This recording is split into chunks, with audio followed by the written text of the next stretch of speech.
You're watching an RH Reality Check production brought to you by rhrealitycheck.org.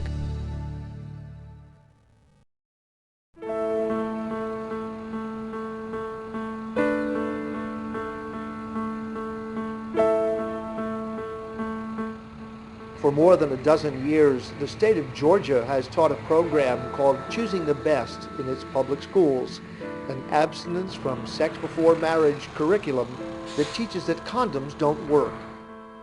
Abstinence Plus, I don't even think Abstinence Plus mentions contraception methods at all. It's like, don't have sex, sex is bad, you don't have sex before you're married. Even when you're married, you only have certain types of sex. It's just ridiculous. Abstinence Plus supposedly mentions contraception, and but then only to the negative. It actually does, but it's only negative. It's like condoms do not work at all. Birth control will kill you. Mm-hmm. Do not touch this stuff at all. Don't have sex until you're married, because that will be the only thing that will protect you. I would say sex education in Chatham County shouldn't be called sex education. It should be called a religion class or something, because it includes so much stuff on morals and values of a specific religion that not everybody follows. But if you want to be in that class, you have to go by, like, you'll die if you have sex, or having sex before marriage is bad. I basically give it 50%, because really 50% is accurate and 50% just makes no sense. Here in Chatham County, home of Savannah, 2 teenagers give birth almost every day. 677 births last year. That's one of the highest teen birth rates in the country. Even for like Savannah, like every time I go to like a basketball game or a high school game, there's like kids who were in the class with you, or kids who go to other schools that got abstinence, sex education, and they're pregnant and are working on like their second, third kid, and you're like, okay, so clearly that program didn't work. Erica, what if I told you that a statewide study commissioned by the government showed that abstinence-only programs were 99% effective in preventing teen pregnancy? I would say that is not true, none whatsoever. I don't know what studies you're looking at, but you completely miss everything that's going on in the school systems in Georgia. But that hasn't prevented federal money from pouring into Georgia. Since the inception of abstinence education programs, the federal government has spent more than $64 million in the state of Georgia, more than $12 million in 2008.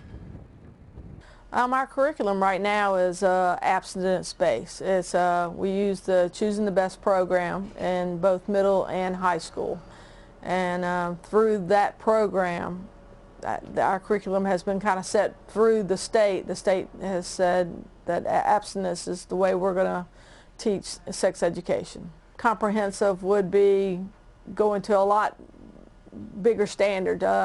If I brought in the health department who teaches, you know, how to place a condom, I think that's going to a different standard than what I actually taught as a teacher.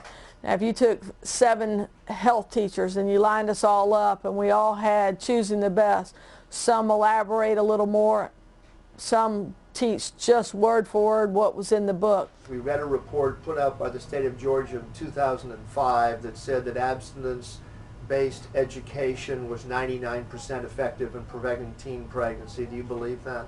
No. The federal government has sunk more than $1.5 billion into abstinence-only programs. Then a study mandated by Congress was released in 2007, which said that the programs were ineffective. What I'm most concerned about, both as a researcher and also as a citizen of this country, is that we have spent close to $1 billion on programs that at this point have very little evidence that they actually work. We have taken programs out of school which have very strong evidence that they actually delay the initiation of sex. They've been taken out of school because they also talk about condoms and contraception. Now 25 states refuse abstinence-only money. Even so, many states like Georgia continue to accept federal funds, which Congress has yet to cut. Another $600,000 has been awarded to Choosing the Best in the Savannah public school system. I personally was very disappointed to hear that we were moving in that direction for another 5 years.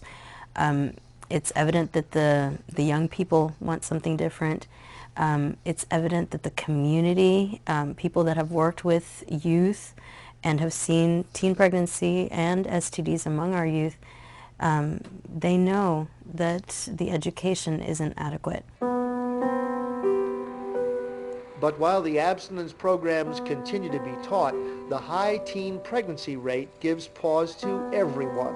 Unfortunately, you know, I've taught in the high school my entire career, but when you choose to visit a middle school and you see a child that's pregnant there, and 12 years old, 13 years old, you know, your heart just, it stops that, you know, somewhere along the way we failed this child.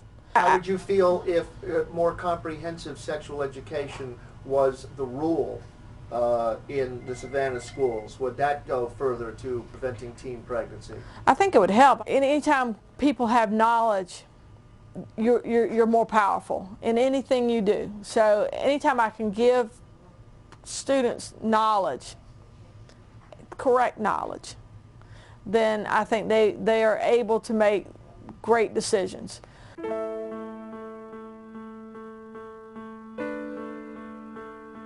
Meanwhile, Christel, Erica, and Brian have been appointed to a board to help decide if any changes can be made in the sexual education curriculum. I think that comprehensive sex education is what's needed so that they can get the information that they need, because what they don't know will hurt them.